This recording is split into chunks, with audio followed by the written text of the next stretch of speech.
We are on page 35 of the L5R core rulebook. And we wanted to start here mostly because we wanted to just read through this bit on Miyamoto Musashi on mastery. And then we're going to get into, I think we were skipping void points, right, Sar? I would actually recommend reading Void Points, but derive attributes basically just saying you get stats from different rings. So, Cool. and yeah, And then we were going to get into the H word, honor. yeah. And we'll get there. We'll get there. So, hmm does anybody want to start reading the Miyamoto Musashi bit on mastery? I am happy to read. I'm happy to be the first reader tonight. So, heads up, I actually don't know much about Miyamoto Musashi. So, this is all brand new to me and I haven't read ahead. So, Legend of the Five Ring owes a great deal to the real world historical writings of Miyamoto Musashi, a famous Japanese swordmaster. The Book of Five Rings from 1645 is his martial and philosophical manual and offers insights on fighting and how these apply to life more generally. Interestingly, Musashi did not write his account until decades after his legendary career as a duelist. Further, reflecting on his success in youth, he describes how he did not reach the underlying truth of martial arts until late in his life, decades after his last known duel. Despite achieving the height of his demonstrated fighting ability early in his career, he felt that his understanding of martial arts, and by extension all other arts he learned, was incomplete until he had spent another 20 years studying and reflecting. In this game, reaching rank 5 in a skill is akin to Musashi reaching his peak as a practicing duelist in his youth. It is an incredible achievement, but does not yet reflect full understanding of the art or the wider implications of the idea of mastery itself. To achieve their greatest potential, a character must not only advance their skills and rings, but also come to understand themselves and their place in the world. Steve, I really think you'd enjoy the Book of Five Rings. It's a fantastic book. I think I would too. I mean, I'm very much like you know me. I find a lot of philosophy in the art of moving bodies. For me, it's less about martial arts and more about powerlifting and Olympic lifting. But the same idea of pushing yourself physically and mentally to achieve some kind of harmony there and the joy that that brings.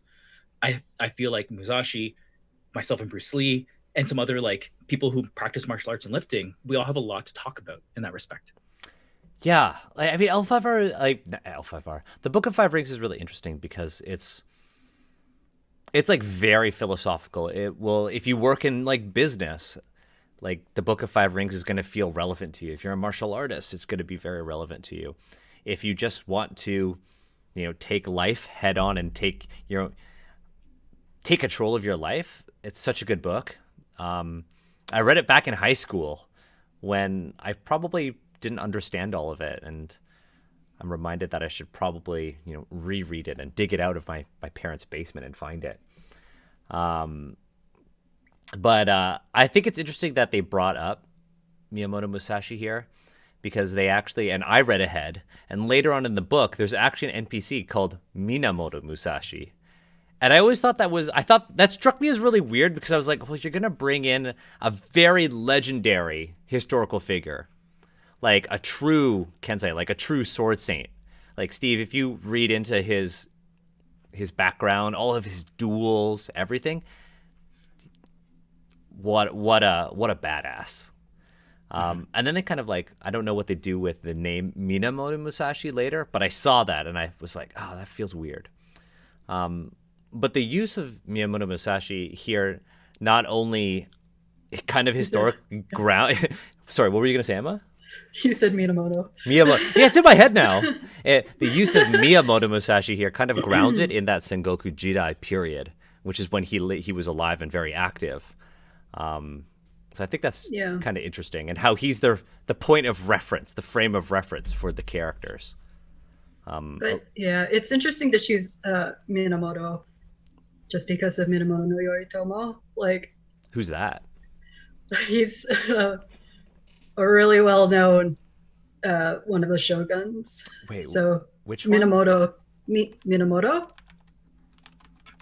Or am I mixing that up too? Oh, you're talking about the Kamakura shogunate? Yoritomo? Yeah, Yoritomo. Okay. Oh, this dude, yeah. Because that's one hell of a historical name. So it's interesting that they chose that.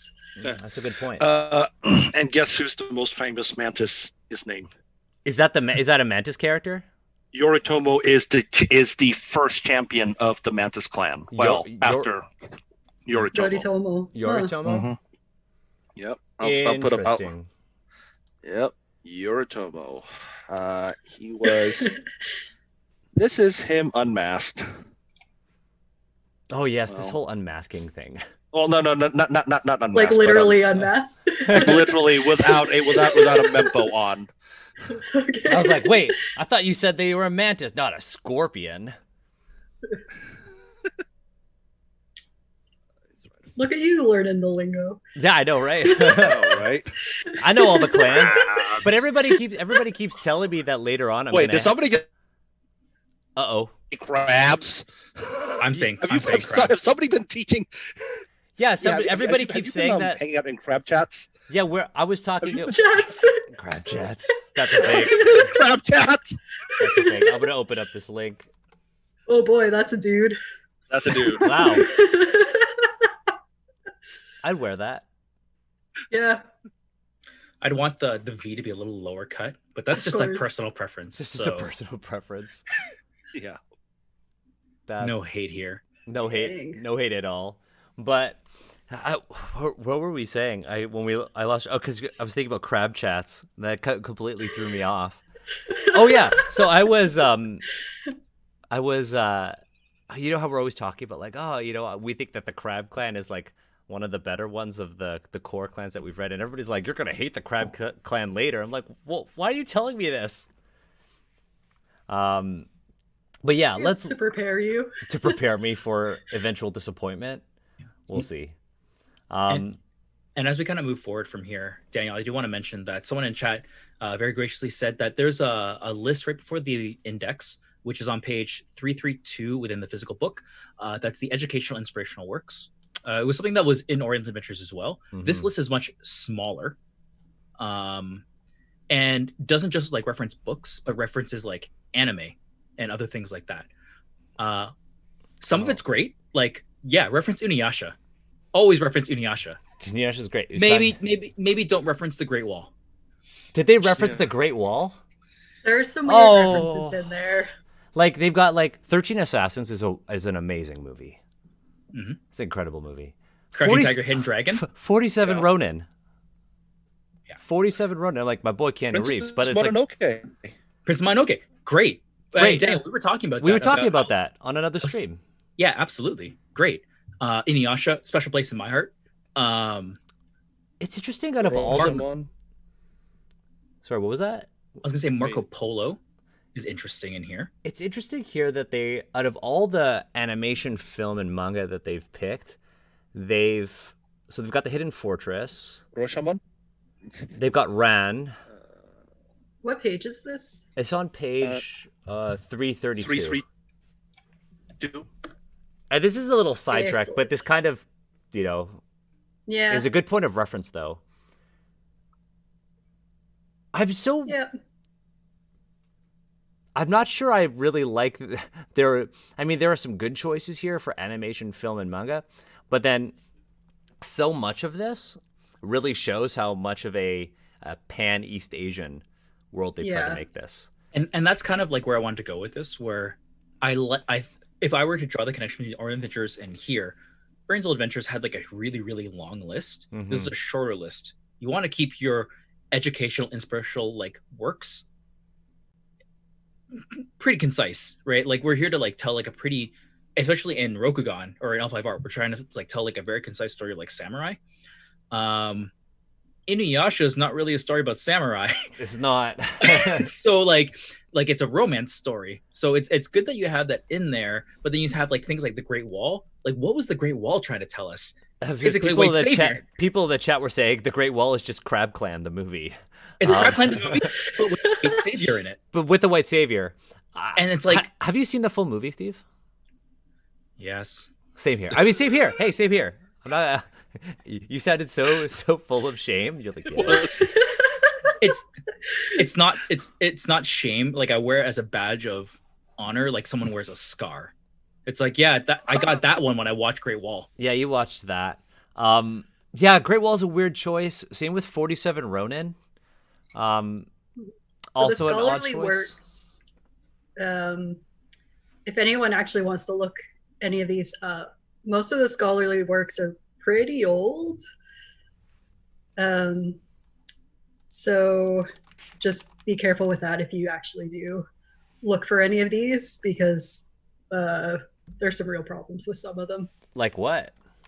This is a good Well, educational. Oh, well, I already talked about Ruth Benedict because Yeah. I thought that one section was kind of invoking Chrysanthemum and the Sword. And then Mhm. later I saw it's on the list, so not super surprised. But she wrote that in the wake of World War II, like published it a year or so after the US occupied Japan. And the intro says it all. It's essentially a know your enemy. Who are these weird people and why were they so difficult to deal with? Oh. Yeah. Oh. And she, I think, comes from the old school of anthropology where it's all about like patterns in culture. So it's trying to essentially condense and find the essence of other peoples as a Euro-American scholar. So there's some weird stuff going on. And people who read it now will probably notice. Yeah. But also, like, how many of these are just white dudes who have made a career off of talking about samurai? Oh, totally. Almost all of them. Yeah. One thing that was brought up in the chat is 47 Ronin is they're saying that it's the older movies because there are multiple interpretations of that 47 Ronin story. Based on what we've seen so far, and this is why my reaction was to the Keanu Reeves movie, the aesthetic of this game very much is in line, not with the story of the 47 Ronin per se, or the original movie, black and white movie, but with the modern fantasy adaptation of it. And it's all of its problems. I don't know. Like, So if I were to take the positive of this and like kind of like iterate on this and like, hey Steve, like you're my sensitive reader, like what would you recommend here? I would take a look at this list, and obviously I'm not familiar with everything intimately, but I have some ideas here and there. One, I would say it's cool that it's here, but like, what's your intention? Do you expect players to like consume all this media? I assume not. What actually be much more helpful for players would be, or GMs would be, if you're looking for crab claw, I'm hungry. See, we're all thinking about Clan, Crab Clan media, check out these things. If you're looking for kind of like the romance that has struggles with like social hierarchies and what have you, watch some Inuyasha, right? If you're looking for just like ideas on demons and things like that, Inuyasha's good. Princess Mononoke might give you some ideas about that as well. Basically, I'm saying that this is good. It's more concise, which is good, but it lacks direction. And with direction, this could have been a really, really good resource. Yeah. I mean, oftentimes people put these sorts of like, put a section like this, especially at like the back of a book, as a form of like, hey, we did our research. It's like, it's like a little pat on the back. I mean, a lot of this is really weird because it's like they call it the Three Kingdoms, but I mean the book is called The Romance of the Three Kingdoms. Let's use his proper name. But then there were just like, there's so much Chinese stuff here. There's a lot of Chinese stuff here. And I'm so curious as to why they chose Usagi Yojimbo. Of all the things they could have put in here, they chose that. I'm sure part of it's just what influenced the individuals who are writing. So I guess it might be a little random. Yeah. And I think that kind of ties into what Steve was saying about why this is even here. And if this is meant to just show the readers what kind of inspired you, or if this was meant to maybe be actionable. So like, hey, if you want to learn more about, the history of Bushido, you should read this. Or if you want to know more about, this particular period in Japan, look at this. But I mean, most of this is just on the samurai. Yeah. I don't know. It's a weird choice of references. And I would say to anyone who actually wants to research more into a topic, try Google Scholar. Yeah. And a lot of stuff now is open access or available as PDFs, even though some scholarly stuff can be really horrendous to read. Like, you'll get more recent things and a lot more variety. Yeah, and then there are things in here that I just think are bad. Like Steve pointed out the Great Wall, and I want to point out Marco Polo. And while like parts of both, like Marco Polo was a Netflix series and the Great Wall was a movie, and there are parts of both that are really neat, like like Chinese heroes in basically historical Power Ranger armor, pretty fucking dope. Um, but then there's the whole like white savior narrative to both of those, both to the movie and to the TV series. Marco Polo was really cool in its depiction of, the Mongol occupation of China and their dynastic rule of China and their arts and the depth of their culture. But then it also leaned on like tropes like the harems, and it put a lot of emphasis on Marco Polo as a white character who is there to kind of solve the problems of China and the Yuan dynasty. So it's really weird for that. And it's like strange that they put those in here. I don't know, it feels weird. But I don't know if we want to dwell on this. I'm okay just kind of like where we left off on this. I'm okay kind of like going back, I think. Yeah. We're on page 35, I think. Oh, I need a little scroll a little bit Yes. more. Okay, so Sar said that we should read through void points. Did you want to read the little sidebar here about you, the player, versus you, the character? Sure, yeah. I actually, from this book, a lot of the sidebars actually get me really excited about this game. The Musashi part here, I would say, is probably the most compelling piece that I've read so far. That'd be like, I really want to play this. It grounds it in something. Yeah, absolutely, and grounds it in a way that's really speaks to me. It feels like very. I don't like using the word respectful because I think it gets used too much. But it's written in such a way that I feel like I am seen. Yeah. And that might be a more compelling way to describe the feeling or the emotion I get when I read that. Let's quickly read this sidebar and we'll go into void points. So you, the player, and you, the character.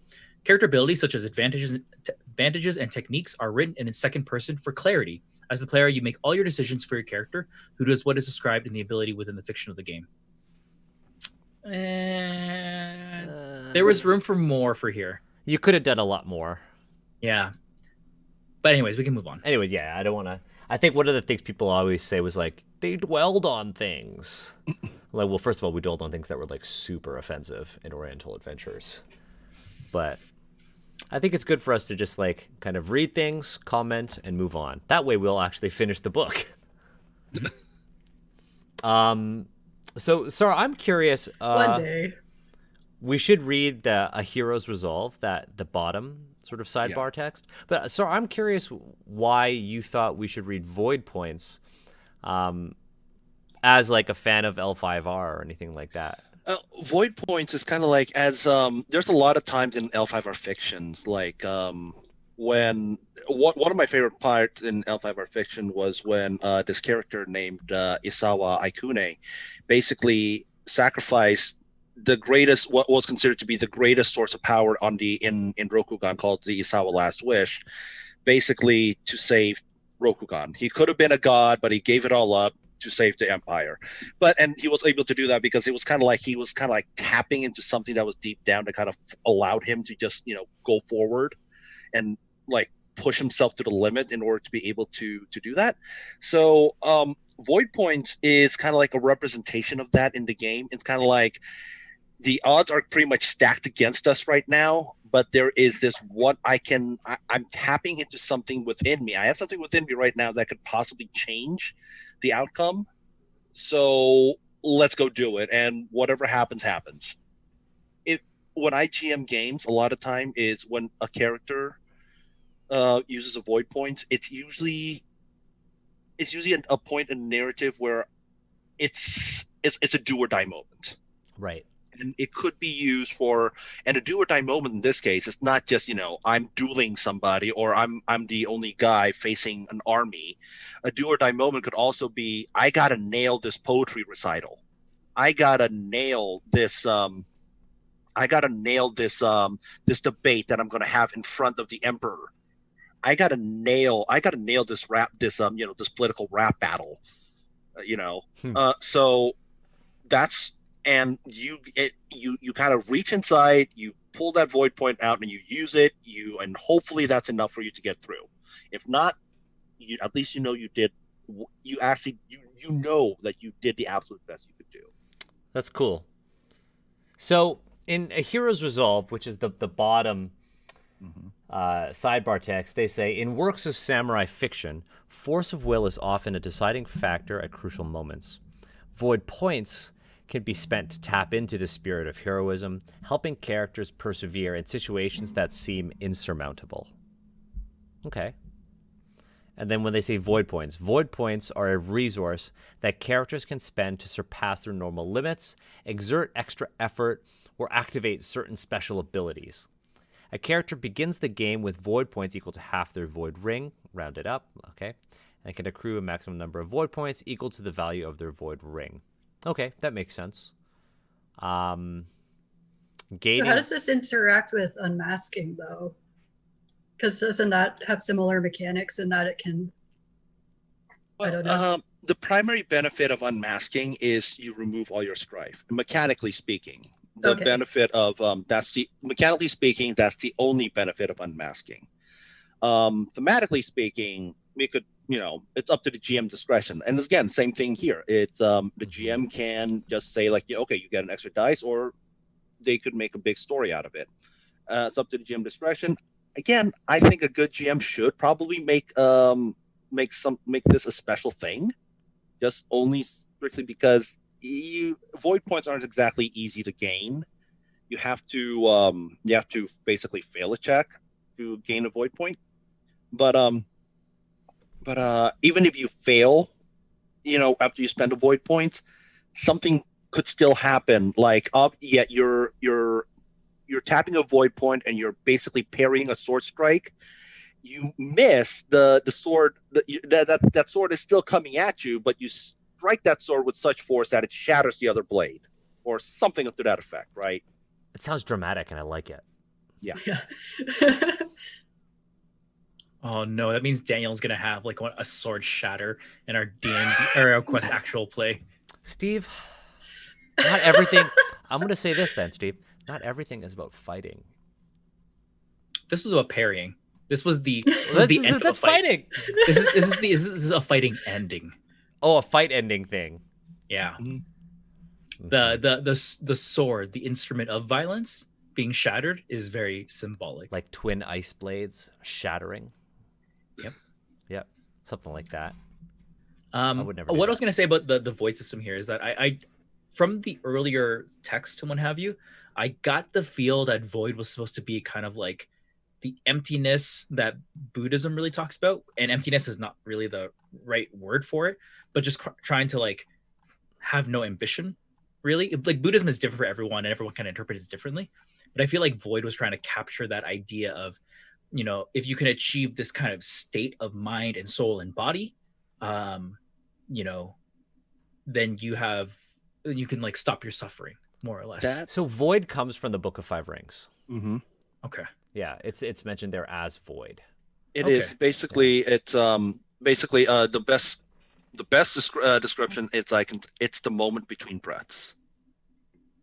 That's when you're tapping into void. And actually, Musashi does speak about it. It's like it's striking without thought, striking without, like, basically you're taking. I can't remember which book it was in, but he does say like there was like he does have mentioned like strike without thought, to take action without thinking about it and just doing what you actually need to do.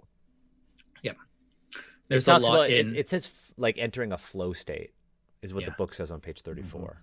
With our guests that have experience in martial arts and my experience in lifting, what have you, the flow state is a very much like thing we talk about consistently, and we talk about the value of it and like the dangers of it and all this kind of stuff. And Avoid is really about that. Awesome. Maybe it's just a me thing where I try to connect the Buddhist parts of the fiction that we saw with this, but both seem pretty neutral to me and actually pretty interesting. Yeah, I think it's also important to consider that it's not just Buddhism here at play. Yeah. What I think is interesting about, I mean, I like the idea of void points just from what they've said so far. I'm like, oh, this is cool. This is something you would use when you really need it, and it's not just for combat, like Sar said. It's like when I have to, you know, when I have to perform, when I have to pull through and succeed for myself and maybe my allies. This is like Gohan beating Cell, and there's Goku right behind him. Gaining void points. So it outlines 4 common instances. So these aren't the only criteria, but common instances that you would gain void points. Is this basically akin to like inspiration in D&D? A little bit. So It seems to have more of an effect though, right? It does. So basically, after you fail a check because of your disadvantages, or after you succeed after with it, I think if you fail a check because of one of your disadvantages, you get a void point basically.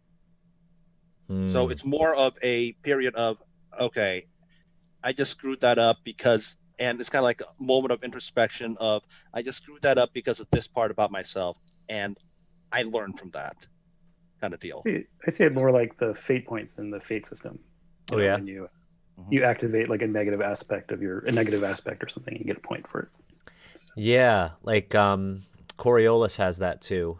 That you can re-roll similarly. You can re-roll a failed roll, but you surrender a darkness point to the GM, which they could use to invoke negative things upon the group. But this is kind of like you are giving yourself something for later if you fail, which is interesting. I always like how games have mechanics for failing forward and giving you something for failure. I think that's super important. Do we want to move on from this? That is pretty much all about void points. I just, like I said, I mentioned that you guys should probably read it just because I think it's a really cool mechanic.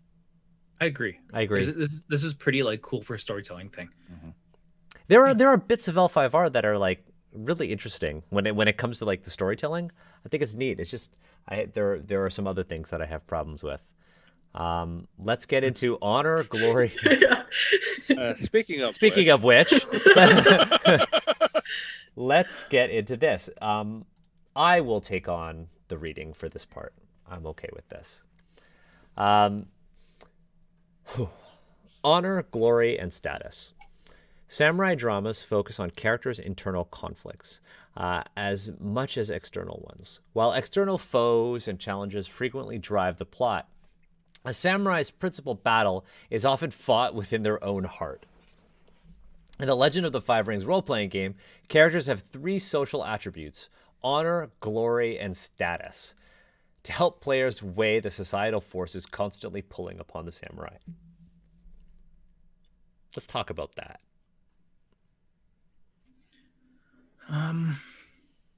So just from like a mechanics perspective, Sar and Monty, it's characters have ring values. They each have their own ring values. And then on top of that, they track strife and they track honor, glory, and status. Is that correct?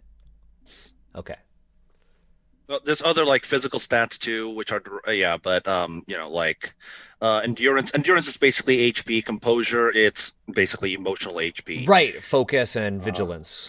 Focus and vigilance. That's those are just like I would call the rings and strife and those other ones like physical and emotional stats, because I think the rings are both physical and emotional stats. But things like honor, glory, and status, that's basically it's societal rank. It's societal stats. Right. It's how you are in relationship to other people, and it's how other people generally will view you. Like honor, if you are somebody who people know that you have low honor, they may treat you with somebody who may who may swindle you for a bit. If you're somebody with lower glory, then you're probably not as well known and throughout the empire. And if your status is low, then it's more it's kind of it's a caste system. Yeah. And I mean that's in a way a reflection of the time. I'm going to save my thoughts on honor in this until we read a little bit more. I will share a knee jerk. Go for it. And that's, if this book was made in a vacuum, like if Parallel Universe Steve, who like doesn't have to deal with like a bunch of other like Oriental Adventures stuff, were to pick up L5R 2018 and pick up this book and read Honor, Glory, and Status, alternate reality Steve would be like, dope. Let's talk about that and like let's see where that goes. But unfortunately, current reality Steve has had to deal with a lot of crap in the current space. So when I see Honor, Glory, and Status, I have the human reaction of like putting up like the barriers, like the defensive like kind of stance here as I kind of go through the rest of the text. And as a book trying to like educate me on a game and try to get me interested in a game, that's not the state of mind you really want your reader to be in. There's no good way around it. Honor is a very specific word, and obviously like there's a history behind it and it means a whole lot in the English language.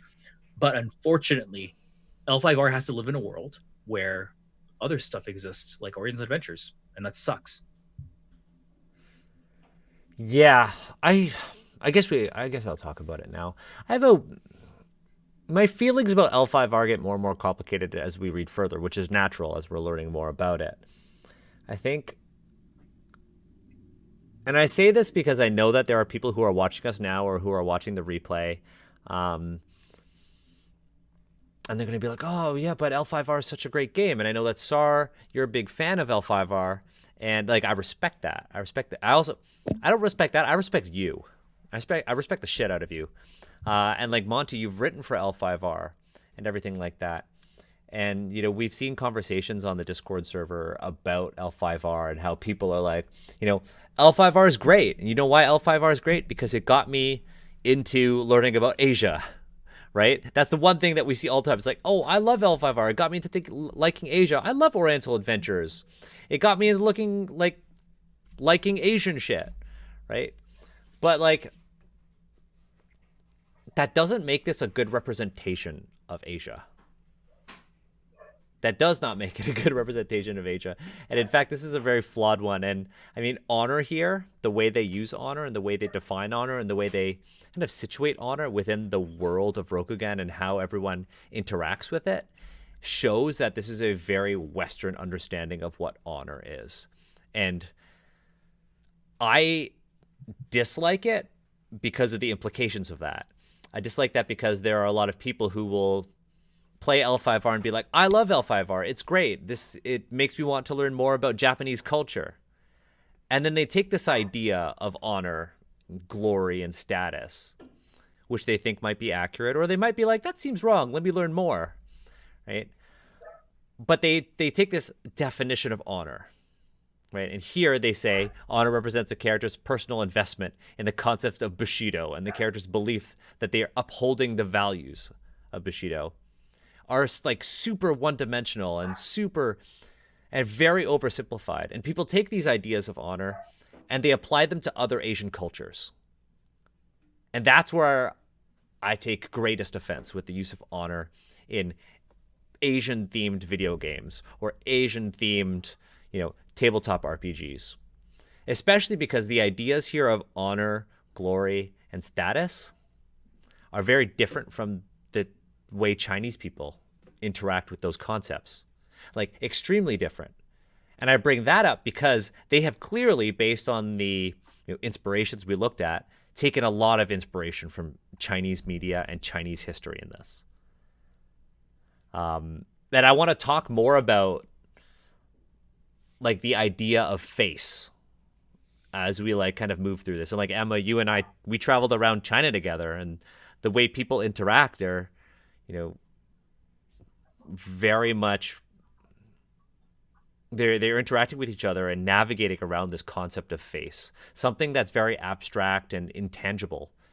But how do you take that and how do you structure it around a game and its mechanics? Can you even do that?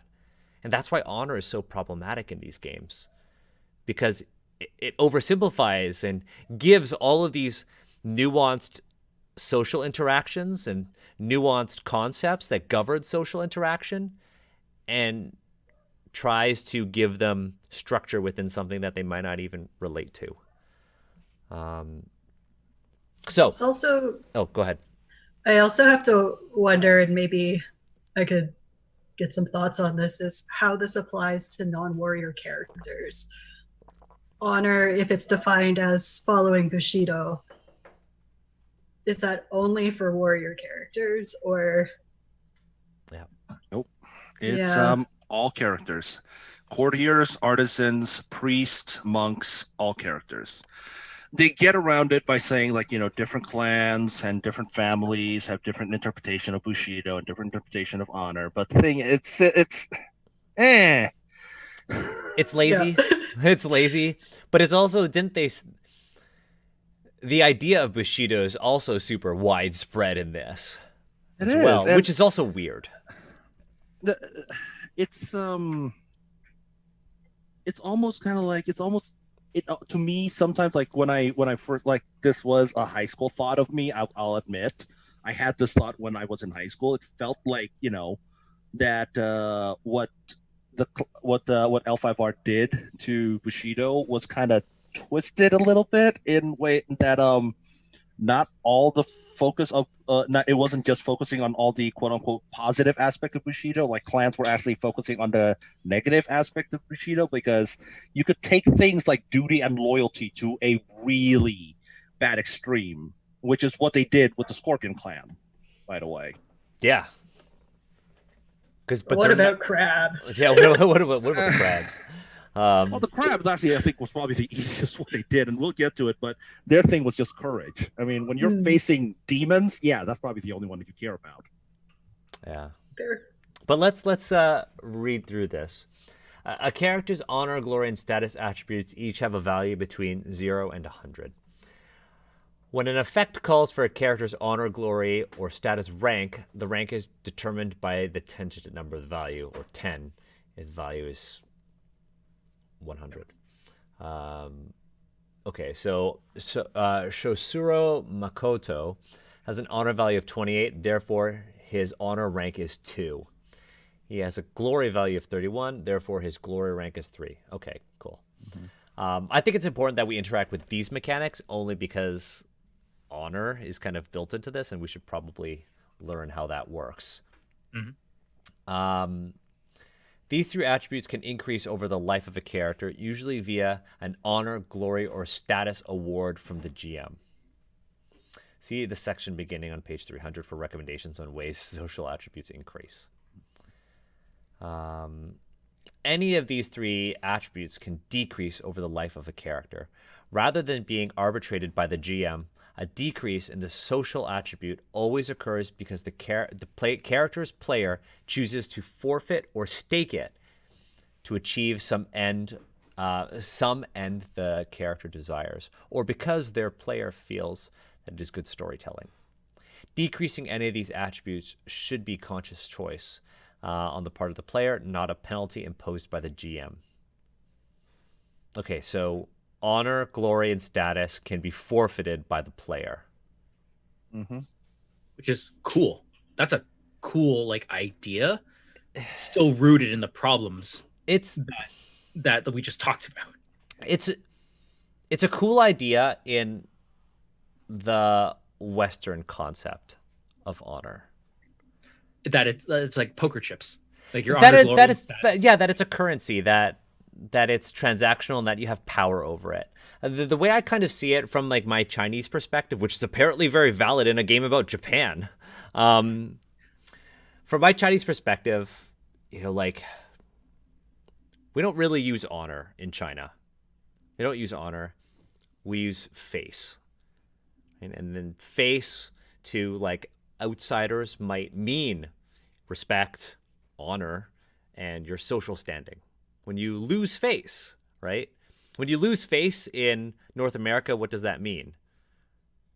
To most people, it's like, oh, you've embarrassed yourself. But losing face is more than that, more than embarrassment in China. It has very, very, deep consequences, right? And the idea of saving face is one of the most important concepts in understanding the motivations of Chinese people, and particularly in China. And I say this about people who live in China. Those of us who are I was born in North America. My understandings of my own personal values are very different. And that's where these things can get more complicated, right? The idea of face, the idea of this social currency, if you want to put it in a way L5R is kind of trying to say it, is, like I said earlier, super abstract. And in the Chinese sense, it's closer to something like pride or prestige and dignity rather than honor, which in this game is just your investment in the idea of Bushido, which is essentially a religion here. So honor is essentially how dogmatic you are in L5R, how closely you follow Bushido. And that's how I'm interpreting their definition of it here. But, you know, honor and face in Asian cultures, particularly Chinese culture, is more than just managing and protecting and enhancing your ego. And that's often how games portray honor, with ego, in something that's self-oriented and individualistic. It's not like that in Asia, right? In China, the idea of face, the idea of pride, the idea of, you know, self-respect, that's very other-directed and relational. It's related to how you interact with people, and it's a reflection of Chinese society, on how it's emphasizes more the importance on family and the social collective rather than the individual, right? Unlike ego in the West, in America, which can be self-ascribed and given to yourself, face in Asia can be given and earned by others and taken away or lost. So there are parts of this that make sense to me as a Chinese person. The idea that the GM can take away honor from you. But they don't really mention, at least so far, and I know people are going to be like, Daniel, you didn't read up to page this. They don't really talk about the nuances of how you obtain honor or what it means for somebody who isn't a warrior. Because right now they'd be like, well, honor is just how you interact and how dogmatic you are in the face, in the context of the way of the warrior. You could be a courtier, you could be a priest or a monk, like Sar said. But the way they framed honor here is more of, well, which character class are you? Right? Which character class are you? And how does your character interact with the way of the warrior? And that, again, places these stereotypes upon this fantasy Japan and its depiction of real Japanese people. They're all about being warriors. I mean, there's a way to coach that. Like, I'm just, again, I really wish they moved that these tables. Whatever's on page 302 and 303, I wish they moved it to like page 38. Because here's something that's really interesting. Sincerity. Sacrifices for sincerity. Example: sacrifices for sincerity. This is basically for a way for you to increase your honor. Doing something using sincerity as your vehicle. This is a minor one. Publicly revealing a truth that damages your reputation in order to save somebody else's face.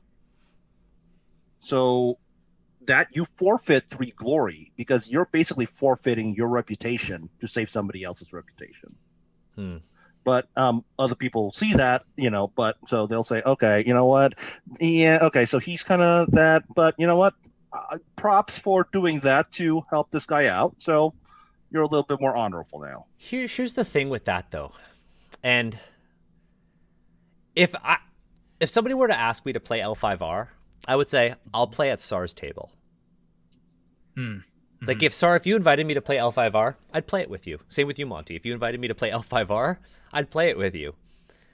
But because of the way you kind of bend the rules, Sar, I like that. Because I see a lot of people in the chat are like, Sar, you're wrong. I'm like, I like the way you're talking about this. But the way that you could forfeit or stake honor, it's transactional in an icky way to me. Okay. And not the way you do it, it's the way the game does it. Yeah, I don't like how systematized honor has to be. If I'm going to simplify how I feel. and this is kind of like one of those things where it's like, it's been built into AEG's L5R. It's kind of like dead bolted into the foundations of L5R Mm-hmm. that trying to extract honor at this point.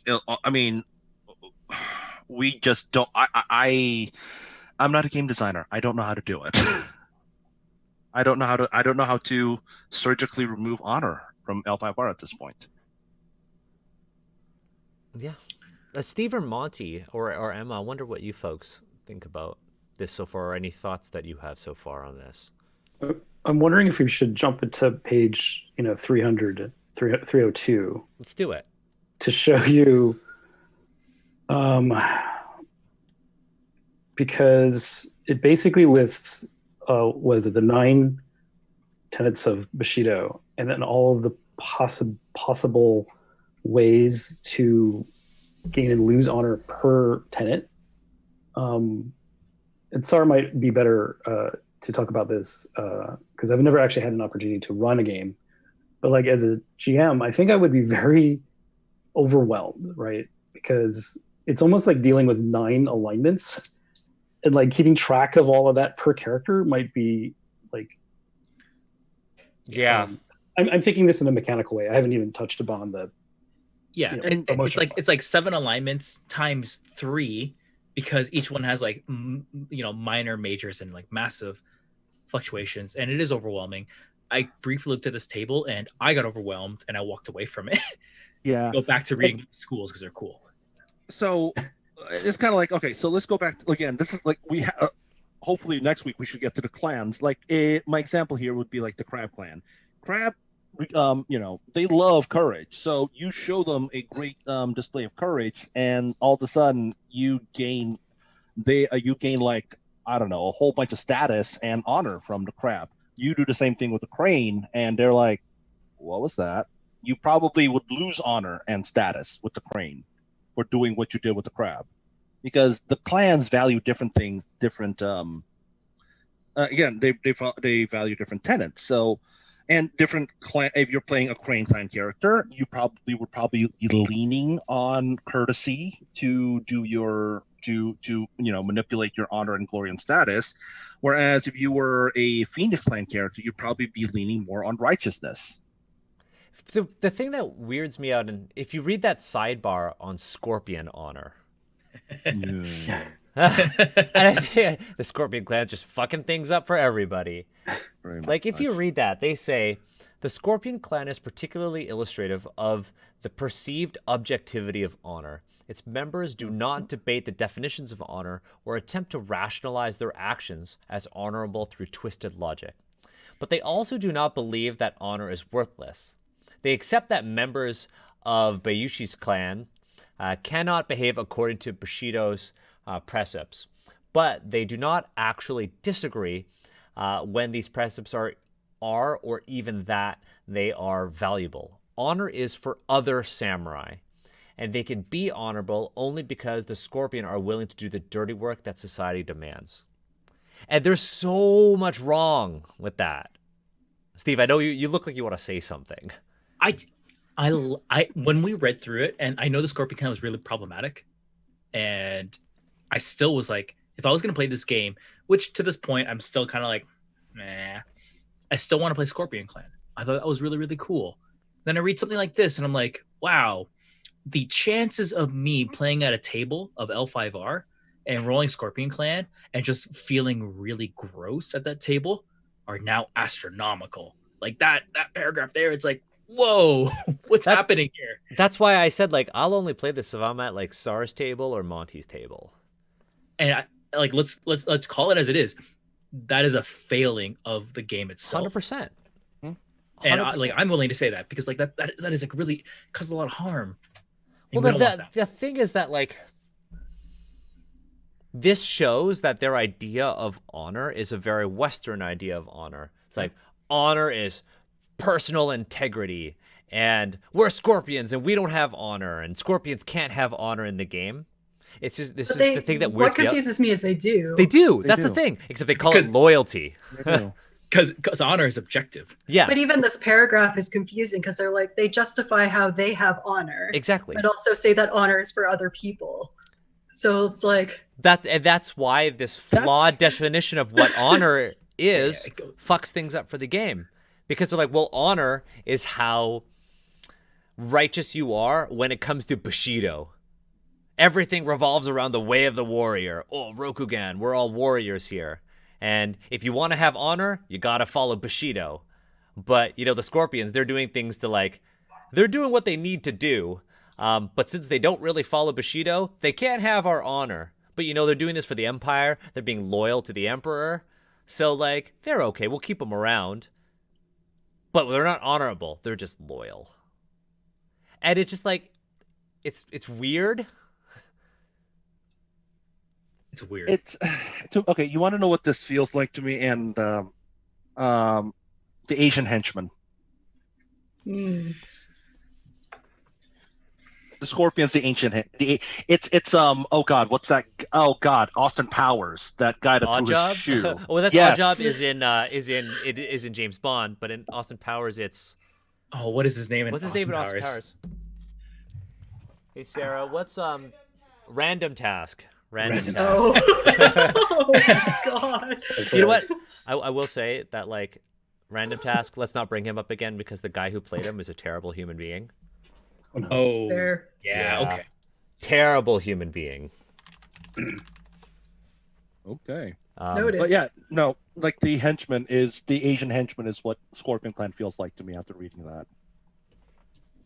To me, they just seem like we need a bad guy, so we have a bad guy. Here they are.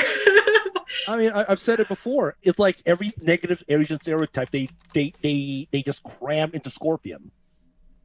No. So, Sarah, I'm kind of wondering, in your L5R games, do you have players who get into arguments about, honor, loss, or gain? Oh, funny you should mention that. It's like, oh no. Story Monty's just time. like, this can of Yeah. worms, I'm going to open it up and Start- dump it all over the place. Isn't that what this podcast is Oh, about? wow. Throwing worms about? It's actually not. Okay, here's the thing. Okay, Yeah. so my biggest honor thing, and anyone watching the stream will know what I'm talking about. It was actually in the card games where 2 years in a row we got. Okay, last in 2018, it was another judge that basically got screwed over by a card by the name of Duty. And last year, it was me and my other head judge, Ryan Rocket, that also got screwed by a card named Duty. Okay. Basically, it was it's just a really weird timing mechanic, but it involves making sure everyone's honor count was accurate, and that apparently did not happen 2 years in a row. At the final table. So wait. In the competitive card scene, you actually have to moderate honor. people's honor. Yeah, there is a mechanic called honor. Most clans start with either 10 or 11 honor.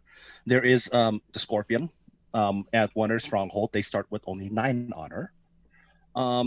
And if you win the game one of several ways. You break your opponent's stronghold after breaking 3 provinces. You take your honor all the way up to 25, or you take your opponent's honor down to 0. There's now a 4th way. You resolve all 5 rings and play the card called Enlightenment. So those are your victory conditions. So Scorpion's pretty much only way of winning in the card game, by the way, is dishonor. It's very hard for Scorpion to win by any other way. Bring them all down instead of. Bring them all down. Yeah. Instead of burning your field, I'm going to beat you at the court. But the thing here is if you I'm gonna smooch you until you lose your honor. There's a card called Backhanded Compliment, which is a Yeah. cancer in the L5R competitive scene. Speaking of backhanded compliments, if you want to learn more about Chinese culture, there's the dim sum LARP, which is a LARP about throwing backhanded compliments at each other over dim sum, like your family would.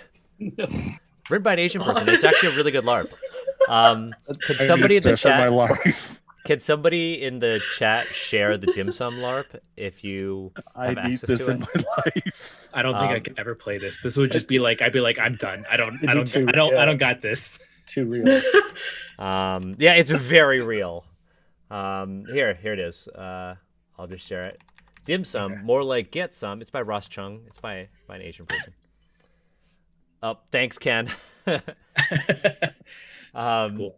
So okay, so you mentioned that about honor. You're like, oh, the Scorpion in the LCG, the Scorpions can only win if they, dishonor or whatever. But then you look at this table, and I kind of want to bring it back to this 0 to 100 thing, right? If you have 0 honor, its description is, I make my own code. The character has completely lost faith in Bushido and adheres to another code, or none at all. It's the thing that perplexes me about honor in this game is how deeply tied it is to Bushido. Well, we saw Bushido is divinely given in this fiction. Yeah, and then 100, honor is stronger than steel. The character believes God. that. At least they didn't say honor bends like bamboo. They say something stupid like that. It's soft like rice. Soft like rice. It's fluffy like rice. Beautiful. Honor is fresh like sashimi. Like, I feel like anybody would say all these things. Oh. But the honor is stronger than steel. The character believes that Bushido is worth upholding at any cost and do so even unto death. It's like... That sounds like Scorpion talk, though. That sounds like Scorpion It talk. really- it is. It is. No, it is. Look. Okay. So, oh my! In the old fiction, Bayushi Shoju literally cut off the head of the emperor because he thought that was best for the emperor. Because there was. I mean, literally, that's what happened in the old fiction. Yeah. That's how the mess started in the old fiction. But the thing here that I don't get is that they're basically saying, they're like, honor is how strongly you believe in the way of the warrior. Mm-hmm. And if you don't Bushido believe... or bust. Bushido or bust. That's a shirt. That's a shirt. But if you don't believe in this religion, you have no honor. So what if you're a peasant? What if you are a merchant? Merchants, quote unquote, technically are samurais because the Yasuki and the Daidoji are samurai families. It's like everybody's a samurai? Pretty much everyone's a samurai unless you're a farmer. Monty's Then you're an just like- Ashigaru. Basically, unless you're a samurai or a or somebody that works at a tea house, or you're a laborer, then everyone's a samurai. Somebody said everyone who matters is a samurai. Pretty much. Yeah. So geisha aren't samurai. If we go back to like some of the texts earlier on. I mean, they matter, but for the samurai, so they can unmask. Yeah. They can't unmask. Well, here's the thing. Some of those geishas could be, Scorpion spies clan. undercover. Well, actually, not just Scorpion. The crane will also plant some what's the word here? Basically problematic black widows into, geisha houses. Oh, of course. The dragon ladies. Yeah. Yeah. Oh, good. Good. Good. Like, I mean, Monty, I appreciate you saying we should go see this because this really puts into context how bad the honor system is in this game. I remember just looking at it going, I honestly, as a GM, I don't know how I would handle all of this. Like, even if conceptually I was like, oh, I'm really into this Bushido thing. It's just, Also, why is it Oh, is like that- 270 pages separated from that other section? Maybe there's this this is part of the Game Master's section of the book. But here's the thing then. The Game Master, if you kind of frame it that way, then the Game Master is said to be the arbiter of all honor. Right? Yeah. Like I said, the honor thing is just one of the things that's really very problematic for me. At best, it's just, it's a really rigid construct that absolutely no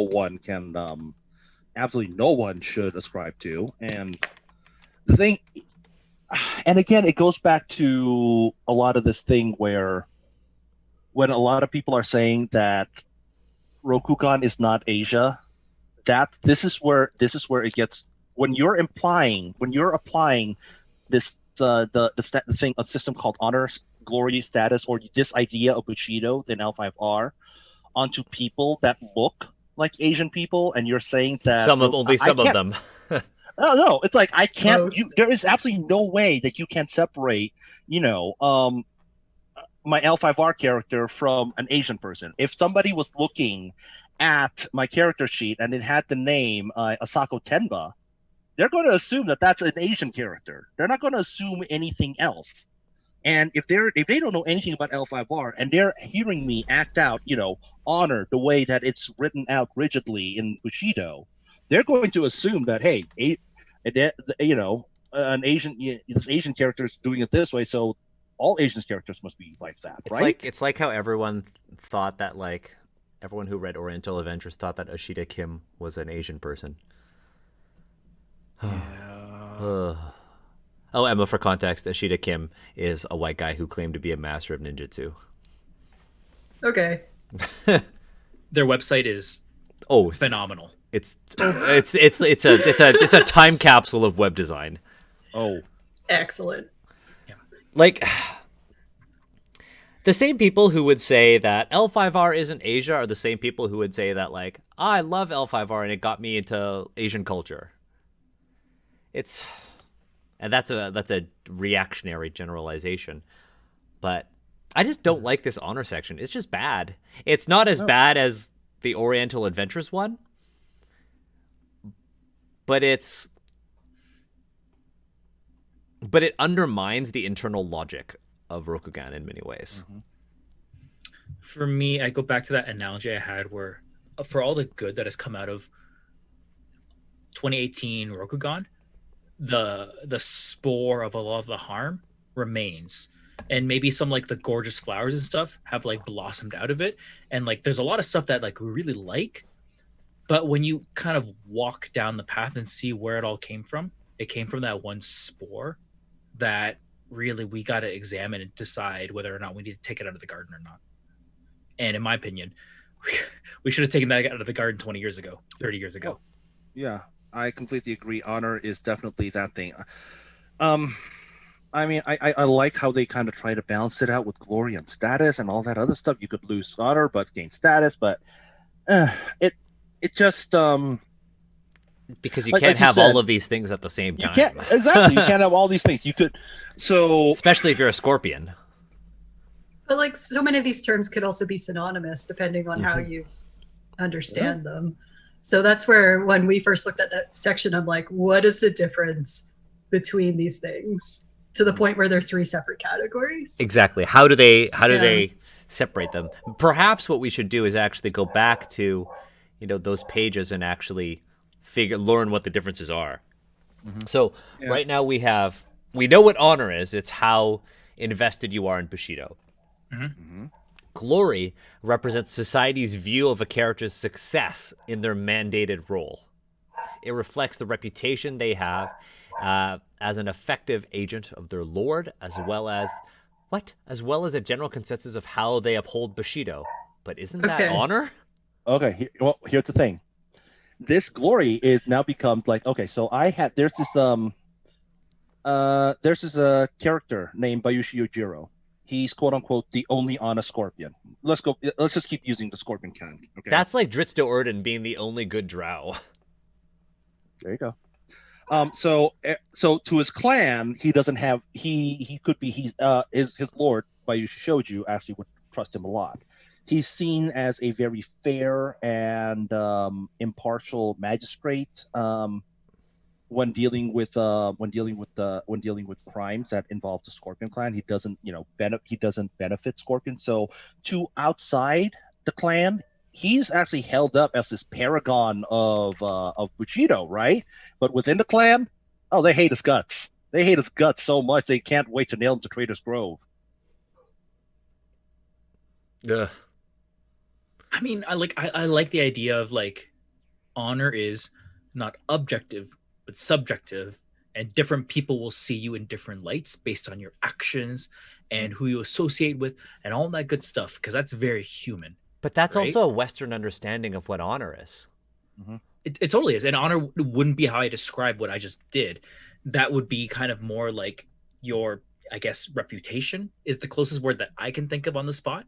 Like glory, I feel like glory would be your reputation, and honor in if we were making like Heroes of the Occident, and it would be in a land of brunch, right? Dope. Yeah. Let's do that. It would be in a land of brunch, and I mean, I pick the role of, I don't know. I'm not even gonna play on these stereotypes. I already did the brunch thing. Like glory would just be your reputation, the number of Instagram followers you have. Honor would be you self-ascribing as an influencer Oh. Okay. in Heroes of the Occident. Yeah. I feel you. Right? But these are all very Western, and that's why those analogies make sense, as silly as they are, right? But like I said earlier, with the idea of like face in Chinese culture, which has clearly been used as an inspiration on some of the world of Rokugan, right? Honor, reputation, face, pride, dignity. That's a combination of the two, right? It's the idea of what would be Chinese honor, and I hate to say it like that, but that's kind of a way that would make sense to people. The idea of Chinese honor isn't how you feel about yourself. It's what they talk about glory, what they say about glory here. It's kind of a combination of the two. It's also a combination of status. So what really honor should be is a combination of all three of them, if you were to keep this, because I understand that the honor, glory, status system is very integral to how L5R works. But it's weird that they just separate the two. It's weird that it's like glory is people's perceptions of how well you follow Bushido, and honor is your perception of how well you follow Bushido. The fact that it's all tied to Bushido is still icky. Yeah. Status is an attribute that reflects a character's social standing based on both their political sway and the mandate of the Celestial Order. Again, these like... go ahead. Caste system. Caste Basically, system. caste system. Yeah. So at the top, you got the emperor, then you got, you got the emperor, you got the regent, and everything goes down. You got the clan champ, you got the daimyo, you got the... That's status, basically. Yeah. And like, if you want to play in, that kind of world where you want that to be a tension that you, as the GM and your players, explore, dope, do it. But without any kind of guidance or what have you, which this section has not given us, this can be used for a lot of harm. And we saw the harm. We kind of see up it all above. the time. Yeah. So I don't have much more to comment on it, because I feel like we've covered that ground. And all this book has done in this section is just taking those concerns that we had in earlier sections and just validated those concerns, basically. Yeah, and here, even in the sidebar, they say, because we talked about forfeiting and staking attributes, they say, however, a character cannot stake honor, glory, or status they do not have. I understand not being able to do that with glory, but if honor is self-attributed and a reflection of one's ego as it relates to Bushido, why can't you just stake honor you don't have? Because you could always say you have honor in their definition of it. And I know mechanically it doesn't work that way, but this is where they're like their lore and their world does not mesh with their mechanics. Some would call that ludonarrative dissonance. Steve. Big word. Let's move on. Let's move on to talk about desire and duty. Yeah. Each character has two primary motivating factors: their ninjo and their ninjo, Emma, ninjo, and their giri. These are chosen. Ninjo. Ninjo. Okay, ninjo. A long O. O, and their giri. These are chosen at character creation and are tools to help inform the character's developing story. Both the GM and the players can call upon the character's ninjo and giri and the inherent conflicts that arise between the two to introduce complications into the story. I like that. Mhm. I like that This a is lot. this is L5R's alignment system. It's better than I'm evil. We say it at times, but I find it more like dramatic pulls, which we've talked about on our podcast, Yeah. where you, as a character, you have two things that you're kind of like two sources of your tension, and you have to decide kind of where you live within that tension. This is it, just kind of prescribed to you in more words, which is great. For those of you who are interested in the concept of dramatic pulls, it's from the Hillfolk / Drama System games published by Pelgrane Press. Yeah. Burning Wheels belief system. Pardon, Monty? Burning Wheels belief system. Oh, yeah. Yeah. Mhm. Burning Wheels, that's a lot of text. Yeah. Each character has a ninjo, human feelings, which represents a personal desire, ideal, or question that is core to the character. When a player selects a ninjo, they are selecting the reason why their character's honor will be tested over the course of the story. The thing that could cause the character to forsake the ideals of Bushido or their obligations to their lord, clan, and emperor. They ruined it. The problems that ninjo can cause during the campaign should be problems that the player wants the character to face, even if the character does not. And they will have the chance to introduce these problems into their character's life. So there are some boundaries and whatever, like you have some control to choose, but still. Yeah, I just don't like how it has to be tied to your honor. Again, this is me. I never tie it to honor. I will tie it to status, because if you decide to go play hooky with when you're supposed to, catch a bad guy, that's probably going to knock your status down a couple, That makes sense. right? But I'm not going to question whether or not you actually care about your job at that point. But it's also saying Probably that, like, do, but you probably just needed but you probably care about your job, but this something else is more pressing that you feel you need to take care of. So, okay, just be a little bit more responsible next time, kind of deal. like Emma, what would be the better translation? Would it be desire or human feelings in this case? It depends. I can't tell without kanji. To be honest, like I need to see the characters being used. Other than nin, that just means like human or person. Right. But I don't know about what they're going for with Joe. So here, Emma, I'm gonna.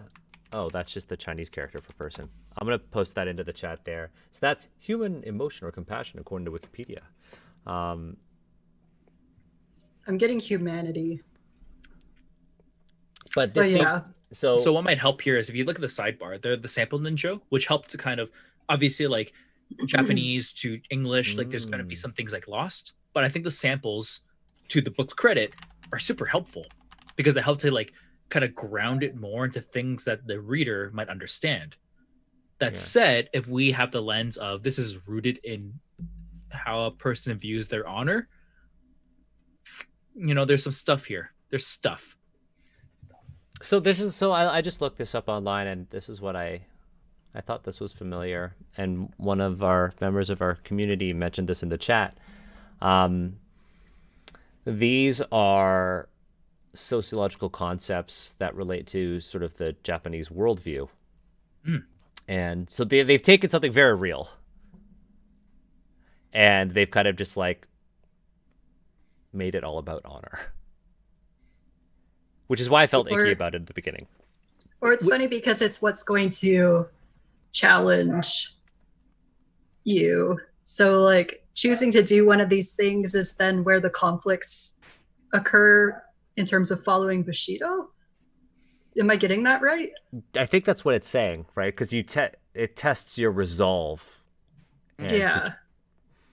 I think it's the idea is like ninja is kind of this individual thing that is contrasting to, what you're supposed to be doing as a samurai. Right. Is what I understand. Like Mike, if I was going to create a character, like if I was going to create a Phoenix Clan character, my ninjo could be, to stay in a library and scribe and transcribe transcribe scrolls, or write new stories, or research new techniques or whatever. But my Giri could be go to the Shadowlands and find a Master of Earth. That's that's going to be like the balance between the two. Yeah. I know, and then I look at these like samples. Achieve a particular rank within your clan. But then how does that relate to honor and Bushido if you're a scorpion? You could be the smoochiest scorpion. But then if you're the smoochiest scorpion, you get no honor. Because the scorpions don't care about honor, because honor doesn't apply to them. It's only loyalty. Nope. Honor is objective. Daniel, you're wrong. You're Gotcha. you're such a scorpion, Steve. I got you. Debate me on Twitter. You're such a scorpion. Smoochiness is honor. Oh boy. All right. Well. But one thing I want to be clear about is that I actually really like taking these philosophical concepts and putting it into a game. We lost. We lost. So like my face is all like. Oh split no, up the overlay. The overlay. No. That's okay. Switching gear. Boom. Except I have to fix this. But it's recovery. We got recovery. This. Good. I'm recovering. I'm gonna take this opportunity to go to the bathroom. Just don't turn off your video. Wait. Back. Producer Daniel switches back the overlay. Recovered. Recovered. Go ahead. I'm still gonna go. That's fine. But what I was saying is that I really like using real philosophical concepts, putting into the game and giving it as like a doodad, a thing that players can explore. However, if you do that, you have to be very careful about it, because these are very significant things to very certain people. And if you don't do it in a way that's respectful, even if you, the individual, think you are being respectful, if it is not respectful to the consumers of the media, you've done a cultural appropriation. Oh, it's just like that bit I read in this book. Yes. Daniel, what is cultural appropriation? Oh, so I'm reading this very interesting book that was a recommendation from Banana Chan. So I like to read books about Chinese culture and things like that. And so I have many Chinese books here. I have one that's currently in quarantine. I quarantine my stuff when I get packages in the mail, and it's one that I desperately want to read, and it's actually the history of Chinese fashion. Very interesting. Yeah, it covers like everything. We lost Sarah again. Producer Daniel, switching back. I will quickly fix this. Steve, you want to talk a bit while I fix our overlay? Absolutely. What I'm going to do is I'm going to keep reading through Ninja. And as we do that, I just want to give some more context to Ninja. So at its core, Ninja is a personal desire or question, and players selected as the characters during question 6 of character creation, which we'll get to. Character creation, as we'll see, is a list of questions, and I actually personally love it. I think it's a great way to do character creation. I just think it has room for improvement. I think it's a little bit bulky in some places, but we'll talk about that. Honestly, this whole thing about like feelings, emotions, switching back the overlay. So sorry, guys. That's okay. It's okay. The whole thing about you lose all your honor. You lose all your honor. Yeah. This whole thing about like this dichotomy between like desire and duty. I like that. I like how you can have obligation. Why can't they be the same thing? I think they can be the same. Like totally, absolutely. They can Okay. be. I like the idea of having two things that conflict your character. I think, Emma, this comes from like the perspective of somebody who has like played D&D for a long time. So for context for you, who does not play tabletop RPGs, in Dungeons and Dragons, they have this whole system about alignment. It's like your character's morality. There are like all of these different steps. You could be like good, neutral, and evil. But then within each one, you could be like lawful good, lawful neutral, lawful evil. Yeah. It has all these steps. I'm going to say I'm familiar with this only because of Stormcrow and because of their burger system. Okay, yes. So my hamburger was lawful neutral. Which dope. If you want to use alignment to describe hamburgers, yeah, dope for that. I'm down, right? But where D&D does it wrong is they say like, okay, well, this is how you govern your character, and then they went another step and they're like, oh yeah, well, some races in D&D are this alignment by default, which is like really Yikes. silly. Yeah. Like the only dark-skinned matriarchal race in D&D, what are they? Inherently evil. Obviously. Obviously. God. And then Or- the male hero of their race, well, he was good. Or even worse, when they try to like fix it and they say things like, but underneath the surface, they still have that bloodlust. I'm talking about orcs. Yeah. Like, it's like you were so close. You were so close, but you missed and you But you failed. fucked it up. Could everybody throw a "Why Gary" into the chat if you got that emote? But like, what I like about the dramatic pull system is not that it has to be this sort of divide between desire and duty, because those two, you're right, can totally be the same. What I like is having conflict within your character, right? It could be Yeah, because that's very human. exactly. It what makes you very human. It what makes you it makes you a more multidimensional character, right? You're not just like, I am evil. Like, Unless you are, and then I don't know. unless you are, then like, okay, have fun. We always talk about it like if like Marla the cat was like, I'm Marla and I'm evil, and that's our cat. But like, it's boring, Yeah. right? You want your characters to have depth. Anyways, what I was saying earlier, before we ran into some technical issues, was I'm reading this book called the Tao of Craft, and it's about like the Chinese Taoist tradition and its use of food talismans, like magical sigils. This book is written by a white person. And as we've seen in like the references for L5R and a lot of Chinese literature that is available in the West for people like me who can't read Chinese, even though I strangely have a Chinese publication, a book like this has like a really interesting chapter. Chapter 12, it actually has a note on cultural appropriation. And the author talks about how if you're reading this, here's what cultural appropriation is. Cultural appropriation happens when a person takes an artifact from a culture that he or she does not belong to and uses that artifact outside of its cultural context, with no understanding of the significance of the artifact. By taking it out of context, the cultural meaning of that artifact effectively changes, which results in an adverse impact on the native culture. Crafting food sigils within the context of any serious magical tradition is not cultural appropriation. Cultural appropriation happens if the foo is treated as a decorative ornamentation, or if the practice is not regarded with the same veneration a practitioner would treat similar practices in his or her own tradition. And we see that a lot in tabletop gaming. We see that a lot when people, try to do an Oriental Adventures game and are like, well, I'm going to take this because I think it's cool. Yep. And they remove all context from something. Yeah. I just linked a piece of art. This is the box art for Legend of the Five Rings, the card game. And look what's front and center. Scorpion! And what's she holding? Oh, shit. That's I wonder if that's... Okay, so, it looks like a food talisman. It's supposed to be. Ah, It's not. Come on. It's supposed to be. Here's one thing. I kind of give this one a pass, and here's why. It's just, again, I had to have known the lore to be able to give this a pass. Somebody who does not know the lore would not know the context of this at all.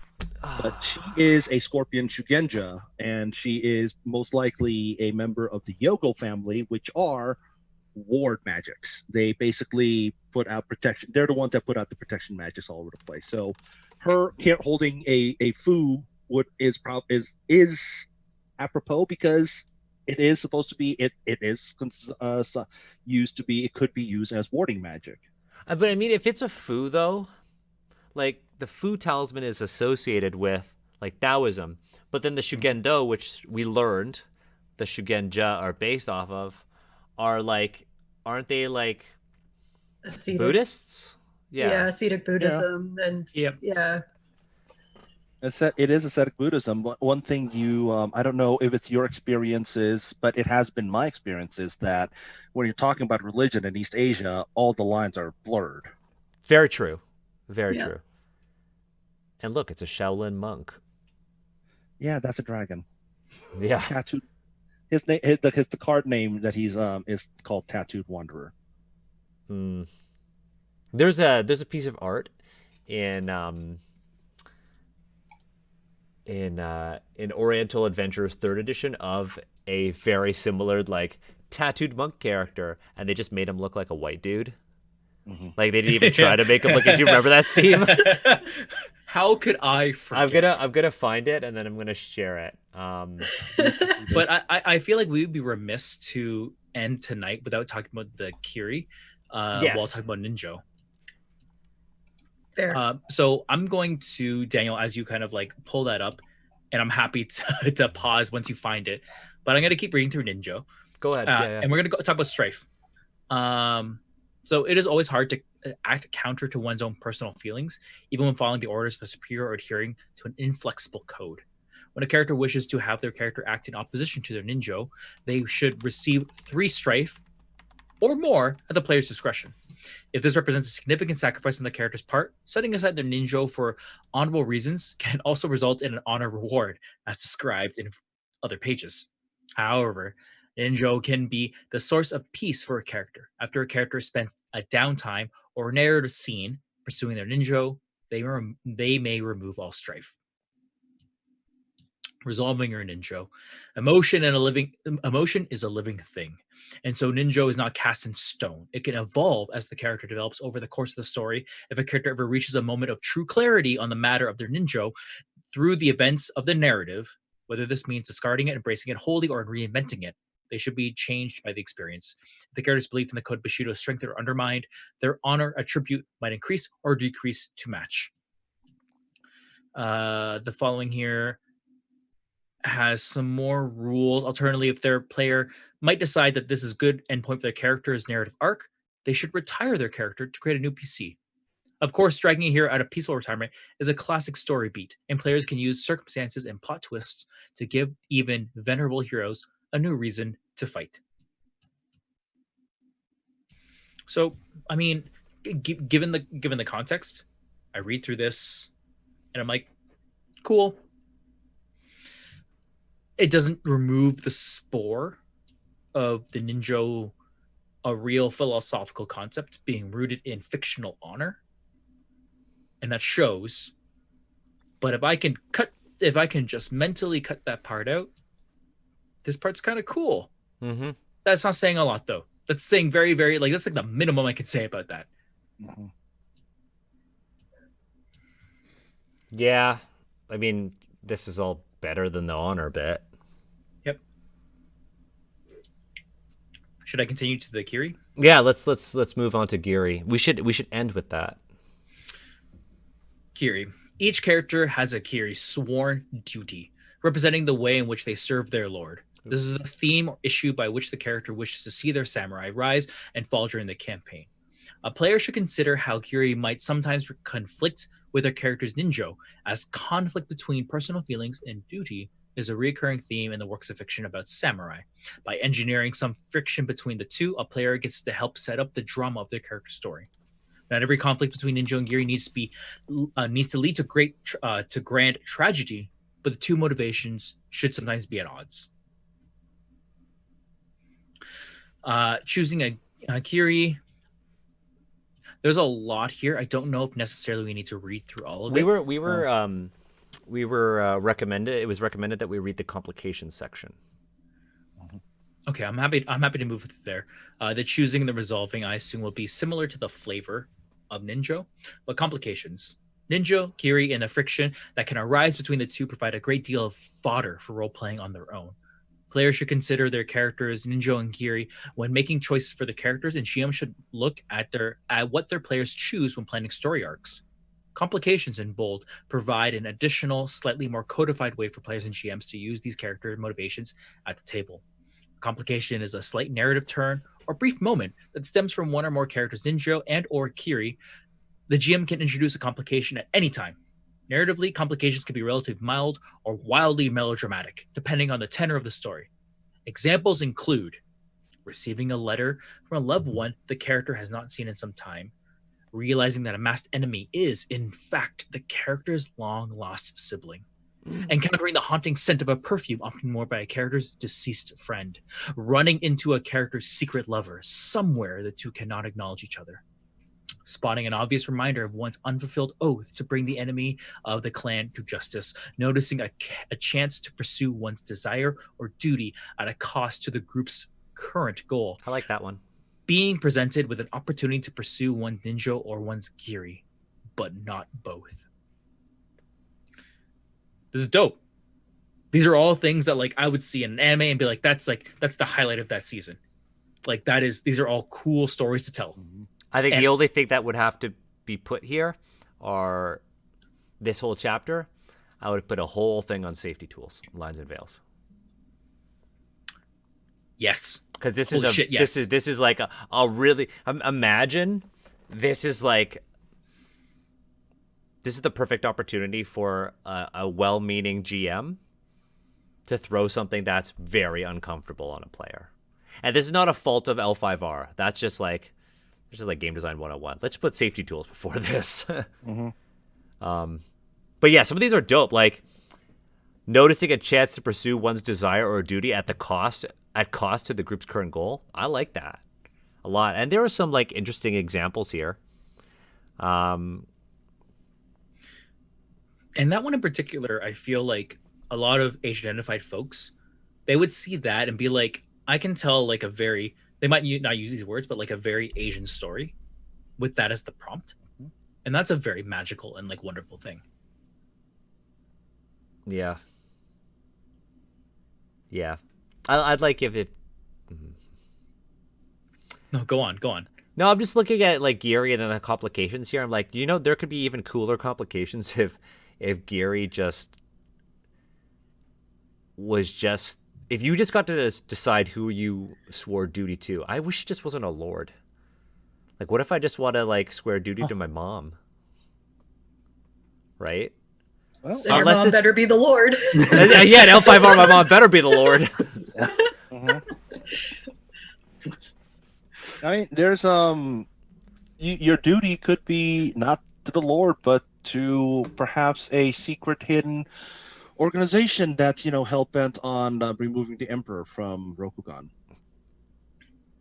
Is this the Scorpion Clan? No, I don't know. I'm just I think he's saying you're a Scorpion. It's not the Scorpion Clan. I'm just pinning everything on the Scorpion.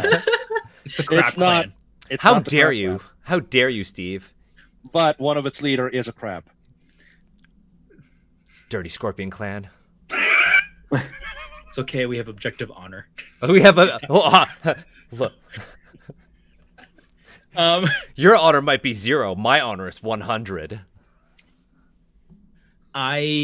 So having gone through this again, kind of on stream, Ninjo Geary are like really cool concepts. They are rooted in like real philosophy. I dislike how every single samurai has to have this as a tension, because there are so many other human tensions you could possibly have. They don't need to fit in this like very restrictive area. But at the same time, if you want to tell like a very specific story, this might be like a useful game design choice. So like I just feel conflicted. It's both good and bad depending on context. I partially disagree with you, Steve. Okay. I like how you have the concept of the dramatic pull. What I dislike, and I think this is also where your tension comes from, I dislike on how these dramatic pulls are basically formulated around the idea of honor and Bushido. That's what I dislike. I think it would be perfect if it didn't have that.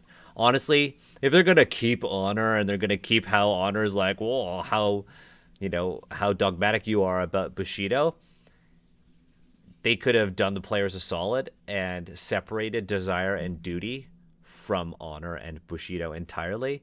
And you could make your duty to a lord. Go for it, by all means. But your desire could be, I want to be recognized by a lord. But my duty is to my family and to maybe my village, who feels like the lord's taxation is affecting them in a negative way. But can't go the other way, according to this. I think in Pathflow Waves, you can kind of do that. They swap out Gary with past. And so it's either your personal past or a family past is the duty equivalent. That sounds cooler. Yeah. Every time you mention Path of Waves, I'm like, oh, that sounds like a way better book. But I was flipping through it, and evidently you still use the honor, status, and glory scores, which is weird because you're playing non-samurai. So I don't know how that works. Because everyone in Rokugan is measured by those 3 yardsticks. Right. But then, because of Bushido, even though it's the samurai. Mm-hmm. Yeah, everyone in Rokugan is measured by those 3 yardsticks. No matter if you were born in Rokugan or you came from outside of Rokugan or you have no master or whatever. Everyone, it's kind of like taking the Balinese concept of finding your place in the location in the world. Because if you ever go to Bali, the first thing a Balinese person will ever ask you is, where are you from and where are you going? Because they just need to orient you in their social network. So this is kind of like Rokugani's way of establishing you in their social network, which is a very twisted way of doing it. In the Path of Waves books, one of the questions is, do you give a crap about Bushido? And you can say no. But then you still have to follow the honor system is a really, that's a really weird thing. Perhaps so everyone's aware of it, but you can choose to do whatever. So perhaps what we should do is actually read Path of the Waves as a special. See, I get why Steve would want to, but from like the purpose of the stream, it's kind of like if everything that we take away is like, oh, Path of the Waves makes this better, I am just kind of like shrug emoji, like, why is it in the core book? It's 2018. Yeah, I'm curious. The reason why I said that is because I'm looking for something for us to do for a special. So we have a guest who I want to bring onto the show, but can't in its current time slot because of time zones. So there is a brilliant person out there named Kazuma Hashimoto who wrote that article on Polygon about Ghost of Tsushima and, Japanese imperialism and the myth of the samurai. Yeah. And they've been doing an amazing Twitch stream about deconstructing that game. Literally doing kind of what we're doing with L5R, but with a video game. And I asked them, I was like, hey, do you want to like collab with us and do a stream? And they're like, yeah, absolutely, but I'm in Germany. So I'm like, okay, let's find a thing to read. Let's find a thing to talk about. So that's why I proposed Path of Wave. But we could maybe just do the classic Bushido RPG, which is what inspired a lot of L5R. I don't want to do that. It's so heavy. It is. It's just like rules and rules and rules about how to fight. Which it's a war game. It's a war game, and it feels like a war game. And culturally, there's like not a whole lot in it, and you have to dig through so much like bulk just to get to the cultural significance, which is obviously like something we're trying to do here. So I read Bushido, and 1, I'm just getting bored of it. 2, I'm just like. Or we could do an older L5R module or source book and show how much it's changed, while our current stream shows how much L5R still needs to grow. Yeah. We could do that. That'd be interesting. And we'll find something to read and we'll do. And you know what? Maybe we should just make that a charity stream as well. Anything to get me in those cargo shorts. You know what? I don't have any more hair to cut off, so. Wow. Everybody's saying City of Lies in the chat. What is City of Lies? Monty, what is City of Lies? Oh my god. I mean, Oh, it's Monty, what is City of Lies? I was gonna look. I was gonna get ready and talk about it, but I thought Scorpion was a couple clans away, so I wasn't prepared to talk about that yet. Oh my god, that That's art. Yeah. all I know is if I'm a city planner, and I'm like, hey, I'm gonna build a city where people will live. It's called the City of Lies. Yeah, people will like that. Oh, the ad campaigns. I love when fiction does that. Like where the Green Lanterns are like, oh yeah, hey Hal Jordan, here's your partner, Sinestro. And he's like totally that's not his- going to be that's- yeah, evil. His name Totally a is good Sinestro. guy. Yep. Coated all in red and It's like during the the Al Qadim stream when we were doing the looking at the map. There was that one location on the map. What was it called? Let me find it.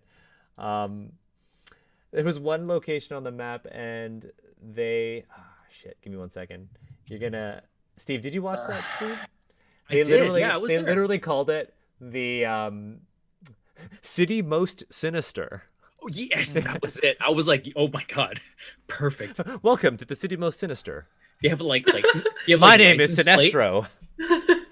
Yeah, you have the license plate, and it has like really sketchy like slogans. It's like yours to die in, and it's like no one wants to go here. This is a bad tourist attraction. So City of Lies is what people are saying. Yeah. So, just to give you some background on the City Somebody of said it's The Lies. Wire set in Rokugan. Basically, it's the Wire Sand Rokugan. And guess who controls the City of Lies? I'll give you Bushido. 3 guesses. Scorpions. I'll give you yeah, Is it- exactly. Is Scorpion, it me? Scorpion, and Honor. Yeah. And guess how the City of Lies gained prominence in Rokugan? They lied their way into ownership of the city. Well, they Just to fed the dishonor city everyone with else. opium. Oh, of course, opium. Ooh. Yeah. Okay, we're gonna read City of Lies. Let's do that one. The The adventure. Good luck, guys. Good luck. Yeah, no We'll figure obligation it out. for all of No, y'all. no obligation. We'll figure something out. Yeah, I like how that gets a head shake from Tsar and Monty just laughs. City of Lies is one of those things where it's like it's definitely one of those things where it's like the spore of harm from old L5R. It's that infects new L5R. Because in old L5R, and I really don't know what's going to happen with the storyline here, but in old L5R, Ryoko Owari became the capital.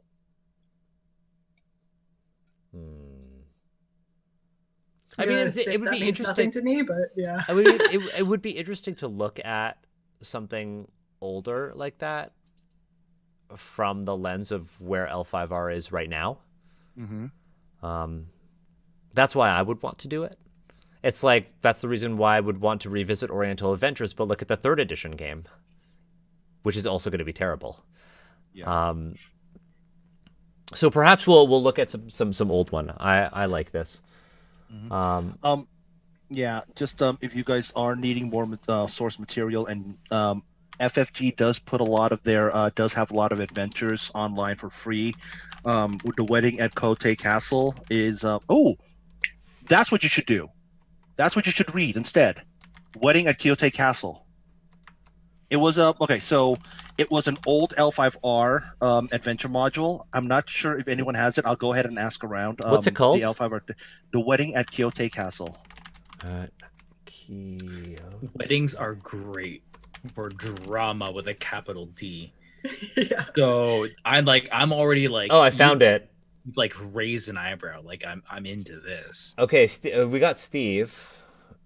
Oh, it's a Gen Con adventure. It was 2018 Gen Con Con adventure. Yeah. So this is basically a revamp of an older AEG L5R adventure. Again, I gotta find the old one, but this is if I could. Oh, but this is a good one-to-one comparison. Oh, that's a bummer that there's not that much art here. It's literally I searched it on Google and it was the first link, and it's just the full PDF. Yeah, I guess they made it free. they did. Basically, FFG does these introduction adventures at Gen Con, And then a couple of years later, once a story decision has been made and the adventures have been solidified and whatnot, they'll go ahead and release it as a PDF. That's really cool. Yeah, if you actually go to the Interesting. actual website to download Wedding at Kyoto Castle on FFG, Yeah, that's where you I can am. actually see there was actually a vote on which character will die. Oh or yeah, who look at yeah. this. It's like when they voted on if Robin should die in Batman in the comics. Mhm. No spoilies. Love the meta of that story. I'm super down to talk about Batman and the Robins. Super down to talk about my fan version where all the Robins are people of color. Holy crap! And like we can start to like talk about the stereotypes because Batman is a man of privilege who's white and he recruited people based on stereotypes. And then those, anyways, different stream. We should. You know what we could do? Actually, I think that's something that could be really interesting. Is if we do a community watch through and stream. Well, we wouldn't stream the content, but we would stream our reactions of Batman Ninja.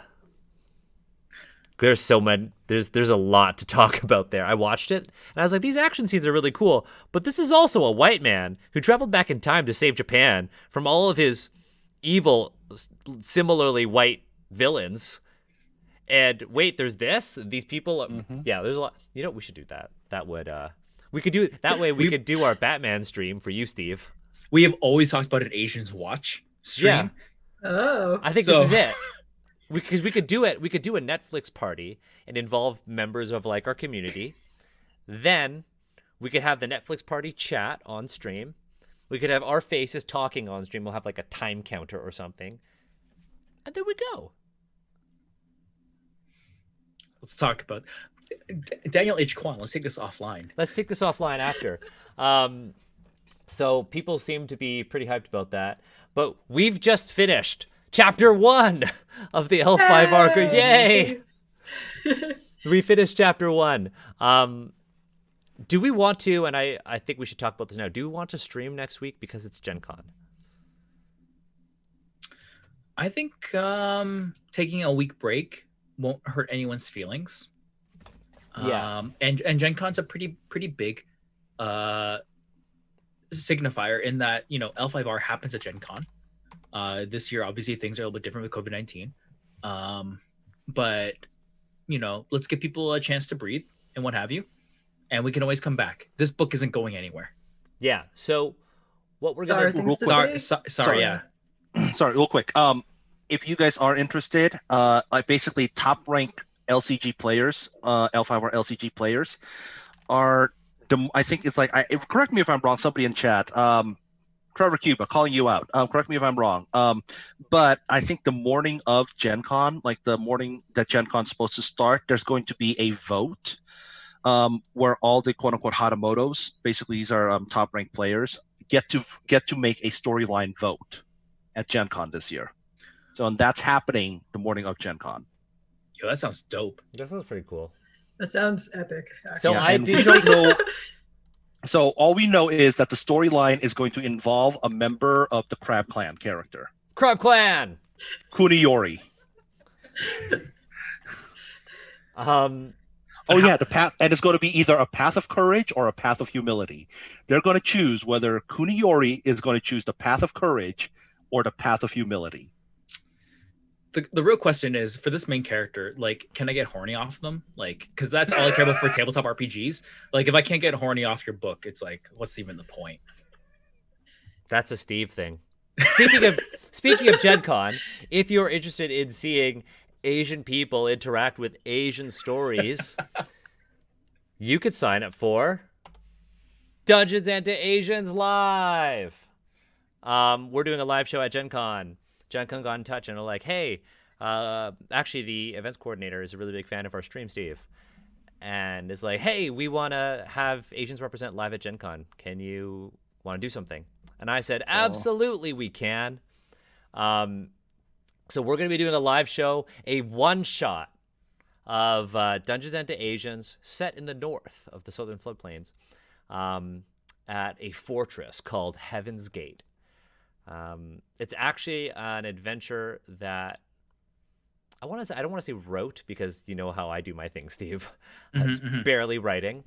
It's an adventure that I had conceptualized for Big Bad Con last year, and we played through and recorded, but we'll never put out because of a certain member of the cast. So this is our chance to tell that story again. I'm very excited because all of you are going to be playing different characters. You're not going to be playing Ning, Amara's not going to be playing Waleed, and Dongfeng's not going to be there. There's no shrimp. It's a shrimpless episode. But sign up. It's free. I'll share that link one more time. Join us 4 to 6 p.m. Eastern on the Saturday of Gen Con. So that's the 1st. It's going to be fun. We're going to be playing Quest. It's going to be great. And if you're interested in Quest and you want to read along, you can get the Quest PDF or the Quest hardcover if you live in the United States at adventure.game. And you could use code REPRESENT at checkout to get 10% off your entire order. Shout out to Quest for sponsoring Dungeons and Asians. That being said, like Sar, Emma, Monty, do you have anything, Steve as well, do you have anything going on that you want to share with the audience before we close things up? Not this week. Not this week. Monty? Yeah, that's right. Steve, you got anything? UnbreakableRPG.com. Absolutely. Always go to unbreakablerpg.com. We're always looking for more Asian voices to write Asian stories. I know the first volume was D&D 5e, but Unbreakable Volume 2 is insider knowledge here. Will be more system agnostic. Didn't Jackie tweet about that? Yeah, maybe. It's still insider knowledge. Don't take this away from... Sorry, Steve. Insider knowledge. But no. If you're an Asian creator, even if you're a mixed Asian and you really are questioning your Asian identity, please sign up, because the community here is here to talk you through it. And at the end of it, if you just don't want to write for it and you want to take another participant action in it, totally fine. But if after talking to the community and talk to other folks who are mixed race as well, if you feel empowered to write and create for this volume, I think this is a really, really good opportunity to reconnect and begin to really say your voice in your own voice. That said, I want to give a special shout out to all of our guests, but also our audience here. I think, Daniel, you'd probably agree with this. We're getting a lot of traction with the L5R community, and the L5R community has to interact with us in a way that's wholly different than the Oriental Adventures community. I don't even want to call them the Oriental Adventures community. It's like a weird thing. You mean the racist in the D&D community?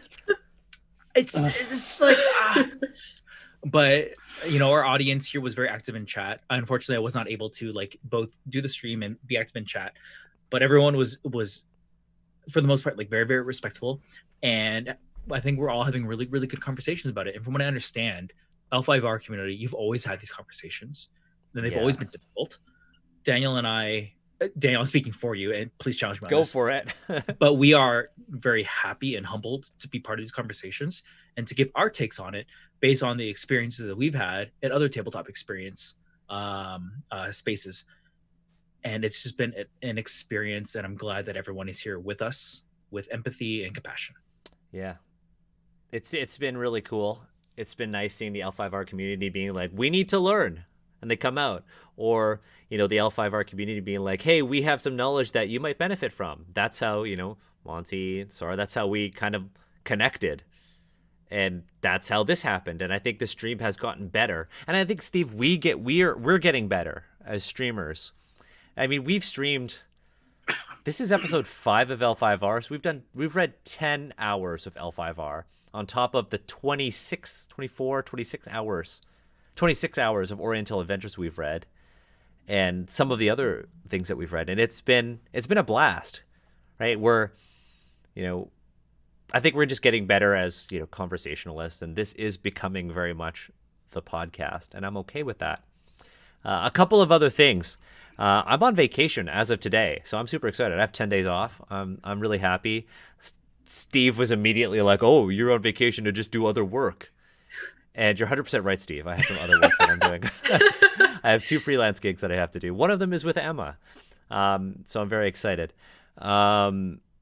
tomorrow we have a special stream. We are going to be streaming Bamboo in the Dark from Unbreakable Volume 1 using Quest. I'm super stoked because that stream is actually going to be a prequel to Dungeons and Agents. It is going to be Waleed's origin story, and it's going to be set in the Kingdom of Rivers, which is going to be our in-game analog to historical Vietnam. It's going to be cool because I'm going to have all the questions about food and clothing. I can't wait. On Tuesday, Adam Ali from our Al Qadim Critical Read and Lemmy of Lucky Hand Dice and I are going to read Kindred of the East. We're going to read it. I know. I mean, Steve, you're welcome to join if you want, but I'm good. Yeah, That's no, a pace, yeah. So we're gonna read Kindred of the East next Tuesday at 7 p.m. For those of you who don't know, Kindred of the East is a supplement for Vampire of the Masquerade, and it is known for just terribleness. So yeah, we're reading that next Tuesday. It's going to be Adam Ali, Lemmy, and myself. I have actually never read or played Vampire the Masquerade, but Kindred of the East was just so recommended, not because it's good, obviously. But yeah, we're doing that next Tuesday. That being said, Monty, Emma, Steve, Sar, we had some pretty heavy conversations tonight. Like, please take care of yourselves. Please make sure you self-care.